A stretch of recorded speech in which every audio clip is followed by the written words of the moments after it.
Chaque jour, un verset de la Bible, une pensée et une invitation. Plus de power avec Léo. Et tu es plutôt genre à aimer faire des sprints ou plutôt des marathons? Ah, ni l'un ni l'autre, comme moi alors. Non, je rigole. Mais c'est vrai que cette vie est un peu comme une course, non? Pas contre quelqu'un, mais plutôt contre soi-même, j'ai l'impression. Car l'important n'est pas d'avancer comme un malade, mais d'aller chacun à son rythme, pas à pas. Le texte d'aujourd'hui se trouve en 1 Corinthiens, chapitre 9, versets 26 et 27. Moi donc, je cours, mais non pas à l'aventure, je donne des coups de poing, mais non pas pour battre l'air.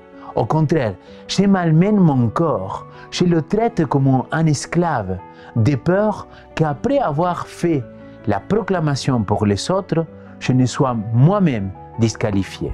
Texte un peu bizarre, mais ce que Paul veut nous inviter, c'est à vivre la vie comme une course, résolue vers un but précis, avec une discipline intense pour ne pas être disqualifié dans notre témoignage de la bonne nouvelle.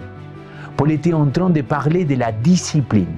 Et d'ailleurs, est-ce que tu sais d'où il vient ces mots-là? Selon l'Académie française, il a été emprunté de latin, disciplina, de discipulos, élève, disciple, règle de vie, discipline.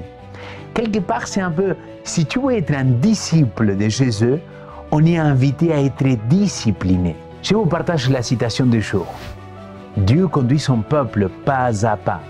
La vie chrétienne est une bataille et une marche en avant. Cette guerre ne connaît pas de pause. L'effort doit être continu et persévérant. C'est par une démarche continue que nous maintenons la victoire sur les tentations de Satan. L'intégrité chrétienne doit être recherchée avec une énergie irrésistible et maintenue avec une résolution ferme. Les précieuses grâces du Saint-Esprit ne se développent pas en un instant. Le courage, la force morale, la douceur, la foi, la confiance inébranlable en la puissance salvatrice de Dieu s'acquièrent par l'expérience des années, par la sainte démarche d'une vie et la ferme adhérence à ce qui est juste. Les enfants de Dieu scelléront leur destinée. Mon ami, en résumé, avançons avec détermination vers nos objectifs.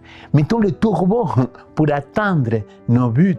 Abordons notre parcours spirituel avec le même rigueur qu'un athlète ou un sportif de haut niveau. Alors, es-tu prêt à aborder ton chemin spirituel comme un athlète? Peut-être tu te dis, mais Léo, on n'a pas besoin de ça. Et oui, mon ami, on a besoin de cette discipline. On a besoin d'être des disciples de Christ. Et tu te dis, mais en quoi? La seule chose que le Seigneur nous demande, c'est jour après jour, prier pour qu'on puisse recevoir le Saint-Esprit dans notre vie.